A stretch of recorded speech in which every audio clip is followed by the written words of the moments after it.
Hey friends, hey fam, what's poppin'? I hope you guys are doing so super well today, staying hydrated, living your best life, and checking in with your friends, your fam, your heart, and your mind. My name is Janae, and I typically post home decor and lifestyle videos right here on the tube. And today we're doing the lifestyle part with a few home decor shots. I hope that's okay. I just want to take a minute to pause and be transparent with you guys and see if any of you can relate in any way. Those of you who saw my video diary last month were so unbelievably kind, and I truly loved reading your stories. Thank you for sharing this space with me and sharing what's been on your heart. It honestly means the world and definitely makes shouting into the abyss a little bit more worthwhile. If you're new here, I hope you can sit back and stay for a while. I am a woman trying to make the most of this life with hopes of uplifting you to do the same in the process, and all in the midst of this wild world around us. So let's just jump in.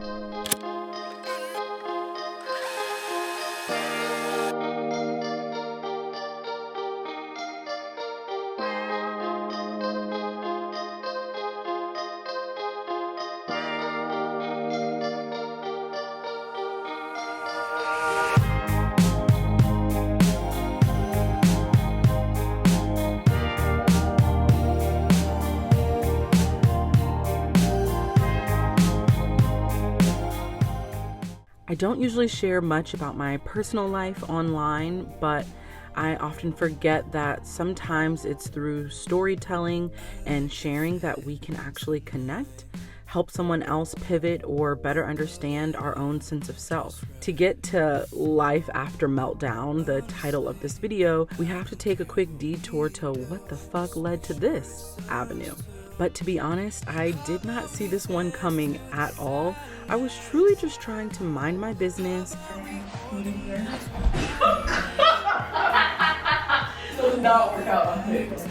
Trying to focus on positivity, mindfulness, gratefulness, mental health, financial wisdom, my friends, my family, creating quality content, staying fed, intuitive eating, not thinking too much about food, not thinking too little about food. Oh yeah, yum. And the list goes on and on. And then next thing you know, it's 10 p.m. You're crying your little eyes out and you feel like you physically can't breathe. That was my reality.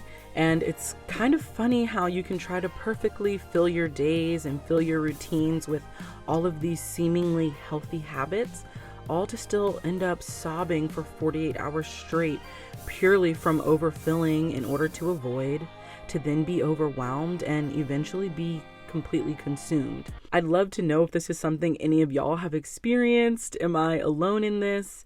I know I have had a few moments in life similar to this, and definitely have had my up and down moments, have had meltdowns here and there like anyone else. But this time, this particular meltdown felt different. It was the first time in a long time, or possibly ever, that I just let myself sit in this pit. Sit in the pit of every frustration I was feeling, and I stayed there for a few days. Every unhealed hurt, every deep-rooted anger I've kept hidden from myself, and an overall sense of hopelessness. I just sat there. My knee-jerk response has always been chin up, shoulders back, and keep it moving, hot stuff. I hope you call yourself hot stuff too. A part of me has always known all of that pushing and hiding and filling would eventually surface and force the issue. I'm usually like, who invited you? I have bills to pay and a life to live, so if you could kindly just get out, that'd be great. Unfortunately, life cannot genuinely be lived like this. It's like having a shadow that you can't busy bee fast enough from. Honestly, this busy bee life ultimately isn't it, and definitely caught up with me. Anyhow, this particular day when this meltdown began was actually a really great day. I got to take it easy and chose to distract myself by catching up on my watch later on YouTube. I had two of my favorite creators queued up. One is named Khadijah and one is named Amanda, and they are both beautiful, intelligent, and just well-read young women.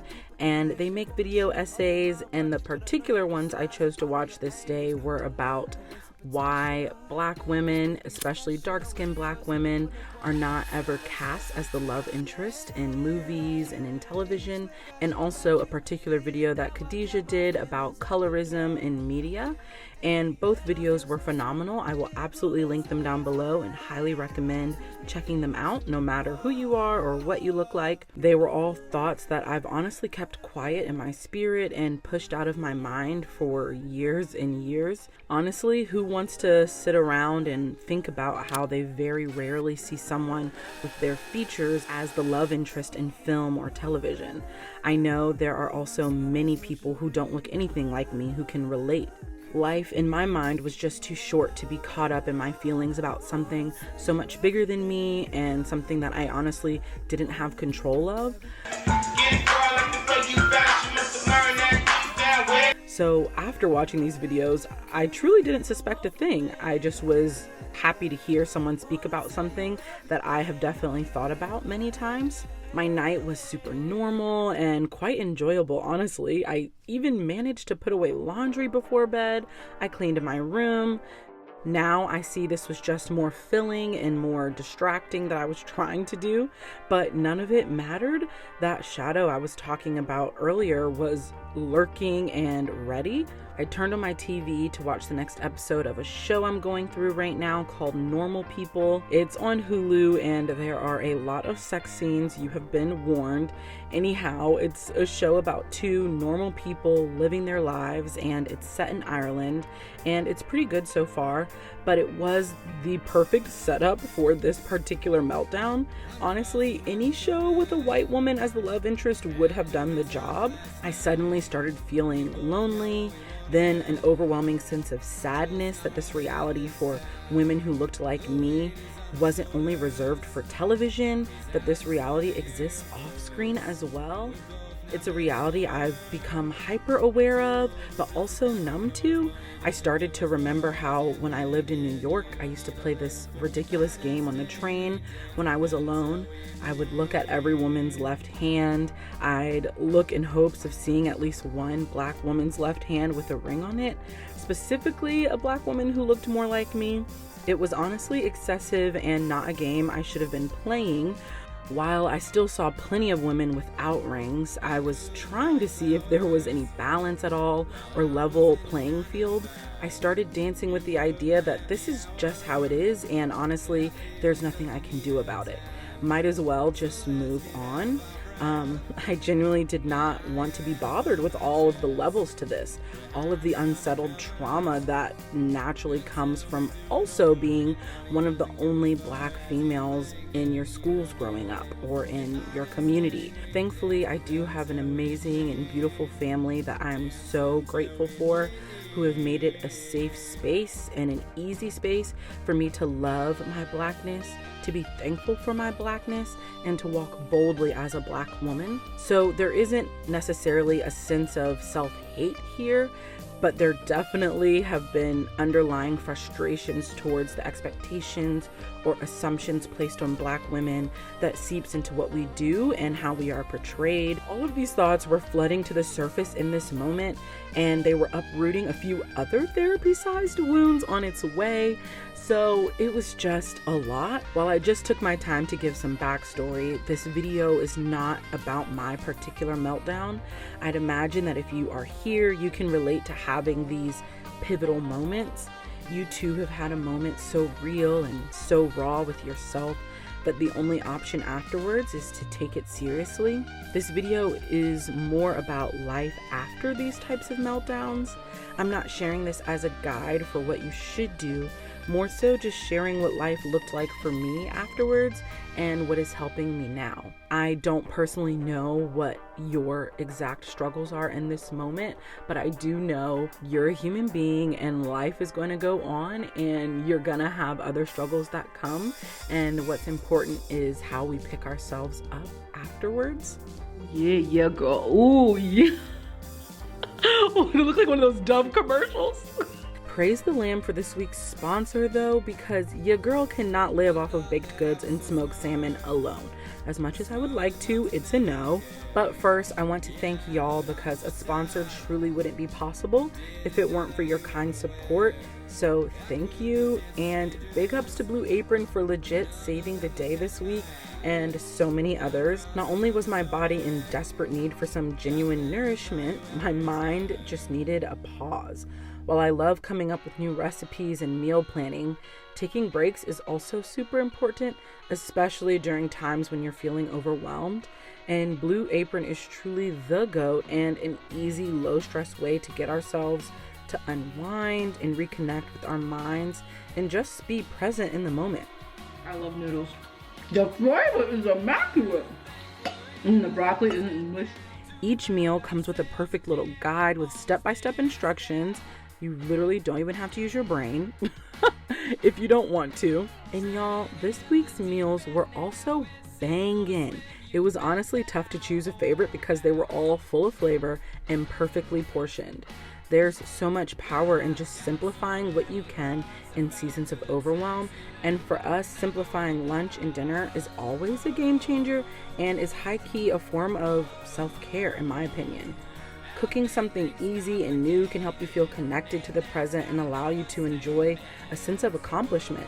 What I love about Blue Apron is that when life gets stressful, they have your back with low maintenance meals that are designed for less time in the kitchen and more time for you. And y'all, for a limited time, you can get $80 off across your first 4 boxes of convenient and customizable recipes just using my link down below. So be sure to click that, check it out, and let me know if you try anything. I'd love to hear your feedback. Unfortunately, during this particular meltdown, I did backslide in a moment of weakness, and I contacted the one person who I am used to talking to during these darker times. This is the same person I legit just told y'all in a recent video that I'm taking space from. That situationship I mentioned not that long ago. Thankfully, this person did not pick up the phone. Thankfully, when morning came, my eyes were puffy as ever, and I finally accepted that I need to cut off all communication lines. Something that so many people seem to do easily wasn't so easy for me, and is something I've honestly been afraid to do, and I knew I had to move quickly.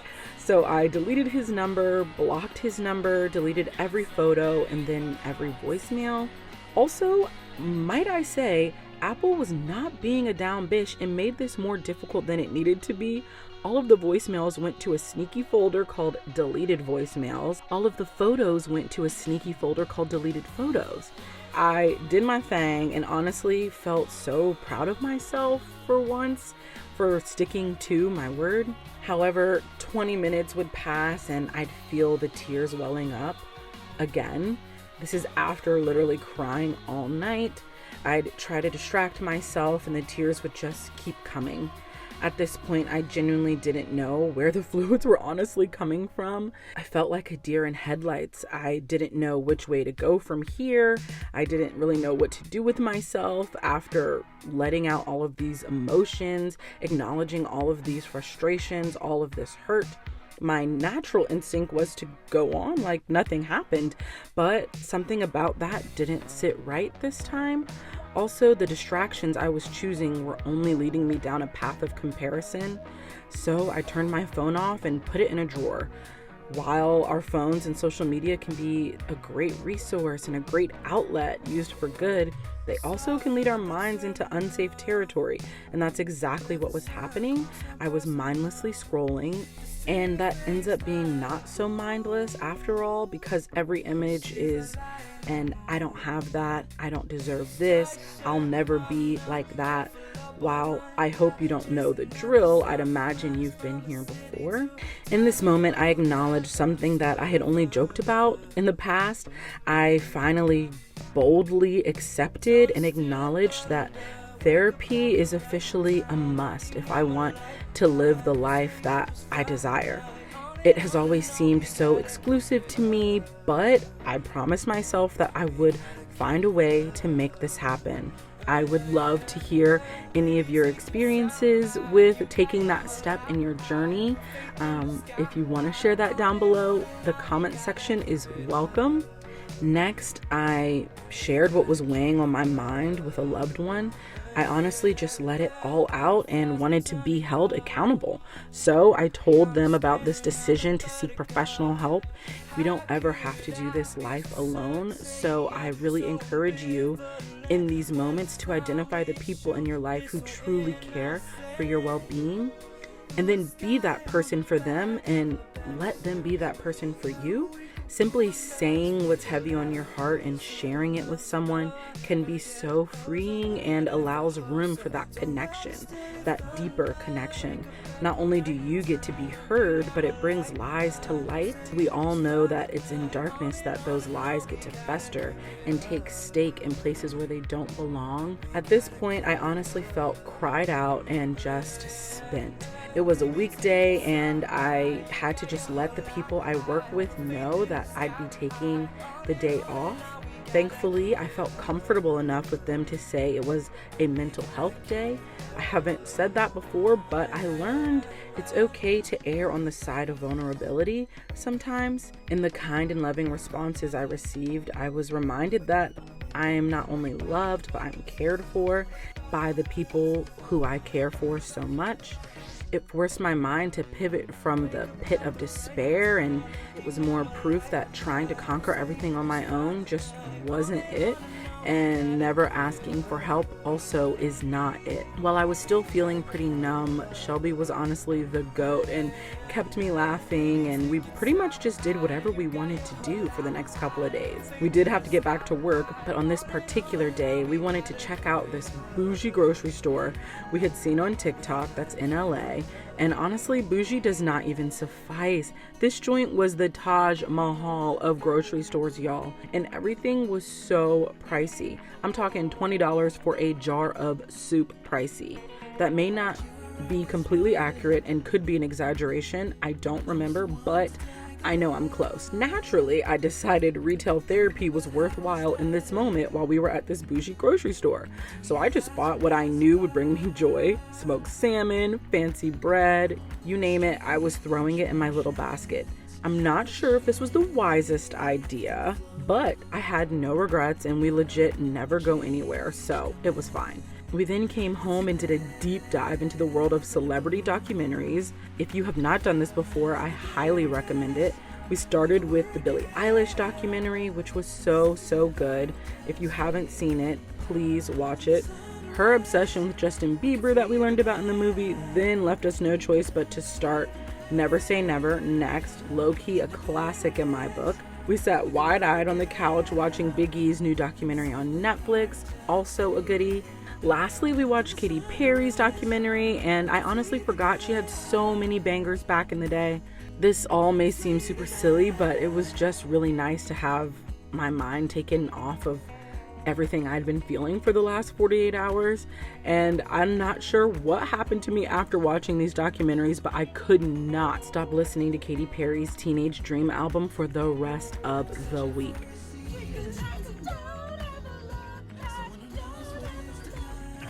I am so sorry, Shelby. Hopefully you don't mind.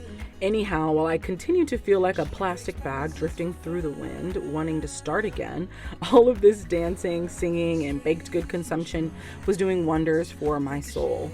Yes, this was all surface level, but at least I wasn't feeling dead inside during these moments. These were moments that were helping me pick up the pieces again and just start that process. Speaking of food, it's of course always important to stay fed. But you guys, it is so important to stay fed in these moments after you have a meltdown like this. It seems so simple, but it oftentimes is the simple things that get neglected first during these seasons, and it really helps me to zoom in and focus on my very basic needs for survival: nourishment, movement, sunshine, laughter, and human connection. These are the things that matter most, and if you take anything away from this video, I hope that you will remember that you are truly never alone.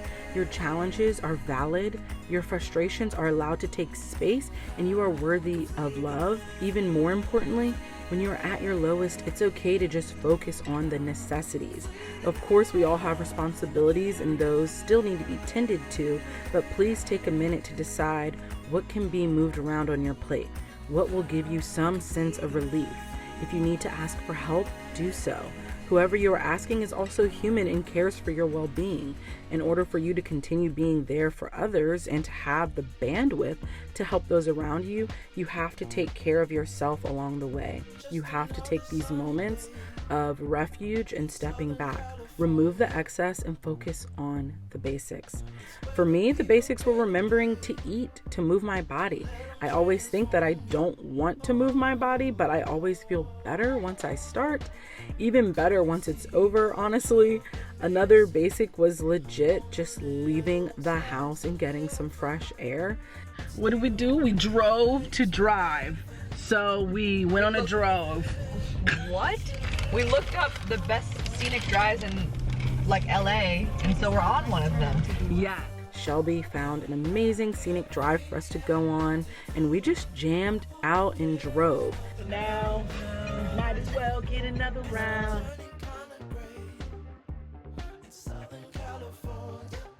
There was even a beautiful lookout along the way, and if a scenic drive isn't an option for you, take 10 minutes to figure out what is a safe and refreshing option for you. Identify it and then do it. Another basic necessity was just resting, like actual real rest. It's easy to think we don't need much rest right now because we are just at home all the time, but our minds can still be restless. Stepping away from my phone and truly resting during my off hours has been so good, and I hope that you start to do the same if you are not already. And I know that this video was an earful, but you guys mean so much to me, and my heart goes out to you and your struggles and your story. Everyone here and probably everyone we know is going through something right now. There is a lot of sadness everywhere we turn, and none of us have all of the answers, but I hope that you will practice pivoting where you need to, pivoting towards that which uplifts you, pivoting towards what brings you peace, and encouraging others to do the same, consuming more of what brings you joy. These are just a few of my hopes for you and for myself. I love y'all, and thanks so much for sticking around for this video diary. Remember to cherish the brighter moments that come by, and it's okay to sit with the darker ones. Sit with them during your process of healing. Just know you don't have to sit in them alone. Please remain courageous, and you already know who you are. You know what you is. You the best, you the baddest, and I love you so much. Thank you again, Blue Apron, for sponsoring. Be sure to click that link down in the description, and feel free to like and subscribe. I never ever say that, but I'm trying something new. So yeah, I love you guys, and I'll see you next week. Bye.